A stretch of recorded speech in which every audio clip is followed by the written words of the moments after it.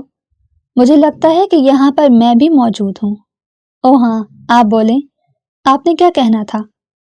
وہ یوں اس کی طرف متوجہ ہوئی جیسے وہ بہت ہی اہم گفتگو روک کر اسے بولنے کی اجازت دے رہی ہو۔ میں نے کچھ نہیں کہنا، تم نے یہ سوالات حل کرنے ہیں۔ ارسل، اس کو وہ سوالات بتاؤ۔ ارسل نے بے ساختہ خوف کے مارے تھوک نگلا اور اس کے سامنے کاپی رکھ دی۔ یہ سوال تو وہ زندگی میں پہلی بار دیکھ رہی تھی۔ اسے a+b² کے فارمولے کے علاوہ اور کوئی فارمولہ بھی نہیں آتا تھا۔ اس کا دل کر رہا تھا کہ وہ دھاڑے مار مار کر رونا شروع کر دے، لیکن رونے سے بہتر تھا کہ وہ اپنے دماغ کا استعمال کرتی، جو میتھ کبھی اسے پڑھائی ہی نہیں گئی تھی یا پھر وہ ابھی تک ایجاد بھی نہیں ہوئی تھی۔ اس نے اس میتھڈ سے حل کرنا شروع کر دیا۔ نہ جانے وہ کیا کر رہی تھی، لیکن اس طرح سے اپنی کاپی میں جھکی ہوئی تھی جیسے کوئی بہت بڑا کارنامہ سر انجام دے رہی ہو۔ اب ارسل کو اسے دیکھ کر ٹینشن ہونے لگی۔ اس کو لگ رہا تھا کہ وہ واقعی میں تیاری کر کے آئی ہے اور اس کے سامنے ڈرامے لگا رہی تھی۔ مجھے دکھاؤ، کیا کر رہی ہو تم؟ سائڈ پر ہو جاؤ، خبردار جو تم نے میری کاپی کو ہاتھ لگایا، ورنہ میں تمہارے ہاتھ کاٹ ڈالوں گی۔ وہ حلق کی بل چیخی تو وہ گڑبڑا کر پیچھے کی طرف ہٹا۔ ٹھیک ہے، مجھے معاف رکھو۔ اب اس نے باقاعدہ ہاتھ جوڑ دیے۔ محترمہ پھر سے اپنی کاپی پر جھک گئی۔ سوالات حل کرنے کے بعد اس نے پورے کانفیڈنس کے ساتھ وہ کاپی باسل کے سامنے رکھی۔ ان کے آنسرز دیکھو اور مجھے بتاؤ، کیا تمہارے آنسرز میچ ہو رہے ہیں؟ وہ غور سے اس کے چہرے کی طرف دیکھتے ہوئے پوچھ رہا تھا۔ میں بک اٹھا کر لاتی ہوں۔ جیسے ہی وہ اٹھی، موبائل اس کے ہاتھ سے چھوٹ کر زمین پر گر گیا۔ موبائل کی اسکرین پر 3 سوالات کھلے ہوئے تھے۔ یہ وہی سوال تھے جو اسے باسل نے حل کرنے کے لیے دیے تھے۔ چیٹنگ کرنے میں تو وہ بچپن سے ہی بہت ماہر تھی۔ پیپرز میں بھی یہی سب کچھ کر کے وہ پاس ہوتی تھی۔ باسل نے وہ موبائل اٹھا لیا۔ ارسل نے اپنے پورے دانتوں کی نمائش کرتے ہوئے اس کو گھورا تھا۔ اب آئے گا مزہ، جب تم اپنی اوقات میں واپس آؤ گی، میں تمہارا خون پی ڈالوں گا۔ اس نے دل ہی دل میں سوچا، یہ سب کچھ کیا ہے؟ کہاں پر؟ کس بارے میں بات کر رہے ہیں آپ؟ وہ انجان بن گئی۔ میں اس موبائل کے بارے میں بات کر رہا ہوں۔ یہ سب کچھ کیا ہے؟ ارے یہ تو مجھے بھی نہیں پتا۔ رکے، مجھے دیکھنے دیں، میں آپ کو دیکھ کر بتاتی ہوں۔ یہ تو میتھ کے سوالات ہیں۔ تمہاری ایکٹنگ بہت ہی فلاپ ہے۔ جاؤ، دروازے کے باہر جا کر کھڑی ہو جاؤ اور اپنے دونوں ہاتھ اوپر کر لو۔ کیا آپ مجھے اس طرح کی واہیات سزا دیں گے؟ میں نے جو کہا ہے وہ کرو، ورنہ جان لے لوں گا۔ ارسل اونچی اونچی آواز میں گانا گنگنانے لگا۔ تم بھی اس کے ساتھ جا کر کھڑے ہو جاؤ۔ مگر بھائی، میری کیا غلطی ہے؟ جو کہا ہے وہ کرو، بحث مت کیا کرو۔ وہ دونوں اب ایک ساتھ کھڑے رہے تھے اور ایک دوسرے کے پاؤں کے اوپر غصے سے پاؤں مار رہے تھے۔ اس لڑکی کا کچھ بھی نہیں ہو سکتا۔ پتہ نہیں کب اس کو عقل آئے گی، کب یہ تھوڑی سی میچور ہوگی۔ وہ تو اس کی چیٹنگ سکلز دیکھ کر ہی حیران رہ گیا تھا، کیونکہ نہ تو ارسل کو اور نہ ہی اس کو اندازہ ہو سکا تھا کہ وہ موبائل سے دیکھ کر لکھ رہی ہے۔ ان کو تو یہی لگ رہا تھا کہ وہ یوں ہی اناپ شناپ لکھ رہی ہے۔ جب اس نے محترمہ کا رجسٹر کھولا تو اس کے ہونٹ خود بخود ہی مسکراہٹ میں ڈھل گئے۔ اس لڑکی کا کچھ نہیں ہو سکتا۔ جلد بازی میں اس نے اوپر نیچے میتھڈ کر کے لکھا ہوا تھا۔ وہ کھل کر ہنس دیا۔ یہ پاگلوں کی طرح ہنس کیوں رہا ہے؟ شیشے کے پاس وہ دونوں اسے ہنستا ہوا دیکھ کر حیرانگی سے بولے تھے۔ مجھے تو لگتا ہے کہ بھائی صاحب کے دماغ میں کوئی مسئلہ ہے۔ جلد از جلد ڈاکٹر صاحب کے پاس جا کر ان کا علاج کروانا پڑے گا۔ کہیں ایسا نہ ہو کہ معاملہ بڑھ جائے۔ 4 گھنٹوں تک وہ لوگ ایک ہی پوزیشن میں کھڑے رہے اور پھر اس کے بعد وہ انہیں تایا جان کی عدالت میں لے کر گیا، جہاں پر تایا جان امریکہ کا رول ادا کر رہے تھے اور وہ دونوں چین کی طرح خاموشی سے اس کے لگائے ہوئے ٹیرفز کی لسٹ دیکھ رہے تھے۔ یا میرے اللہ، یعنی ہم اب باہر بھی نہیں جا سکتے؟ میرا تو دم ہی گھٹ جائے گا۔ 2 منٹ کے لیے کمرے کے اندر بیٹھتی ہوں تو میرا دل ہولنے لگتا ہے۔ مجھے تو بہت خوشی ہو رہی ہے۔ چلو اس طرح تم گھر پر ٹک کر تو بیٹھو گی؟ ہر روز ہی محلے سے تمہاری شکایت آ رہی ہوتی ہے، تانیہ نے اسے مسکراتے ہوئے کہا، تو وہ اس کو گھور کر رہ گئی۔ اگلے دن ان کے کزنز کی واپسی ممکن ہو گئی تھی۔ وہ کشف کے گلے لگ گئی اور پھوٹ پھوٹ کر رونے لگی۔ ارے کیا ہو گیا ہے پگلی؟ اتنی جذباتی کیوں ہو گئی ہو؟ میں نے تجھے بہت یاد کیا۔ تیرے پیچھے میری فیلڈنگ ہمیشہ ہی سیٹ رہتی تھی۔ جب بھی کوئی کام کرتی تھی الٹا ہو جاتا تھا، اکیلی ذلیل ہوتی تھی۔ چل اب تیرے ساتھ مل کر ذلیل ہوں گی تو زیادہ غم بھی نہیں ہوگا۔ یہ سن کر کشف نے اسے مکہ مارا۔ ایک تو تم لوگ مجھے مارتے بہت زیادہ ہو۔ وہ اپنی بازو کو ملتے ہوئے بولتی بہت بیچاری لگ رہی تھی۔ اس کے کزنز واپس آ گئے تھے، گھر کے بڑے بھی لاؤنج میں جمع تھے۔